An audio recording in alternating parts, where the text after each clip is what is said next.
In logic, which we will now begin, we will take up issues such as what is an argument and how to win an argument.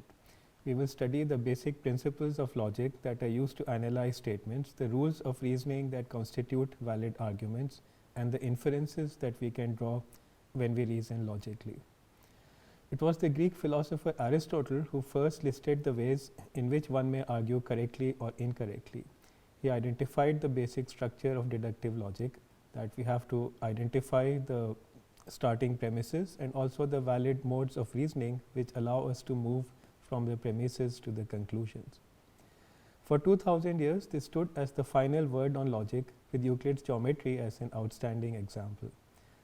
The modern example that we will be studying was provided by George Boole in the mid-19th century. Boole succeeded in expressing the rules of logic by formulas and equations, creating what we call symbolic logic. Combined with set theory, symbolic logic gives a comprehensive way of making and evaluating arguments. The distinctions made by logic have become a part of the definition of science.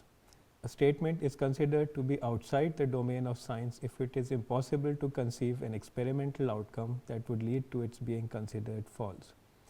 For example, the question of the existence of God is considered to be outside the domain of science, as no one has thought of an experiment that could settle the matter.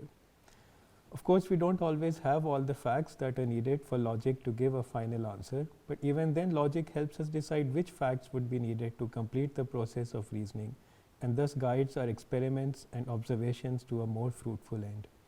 It also clarifies the role of our assumptions or premises. For example, if our assumptions lead to conclusions that are refuted by experiments, we know we must revisit and change our premises. In this way, logic becomes an essential part of critical thinking.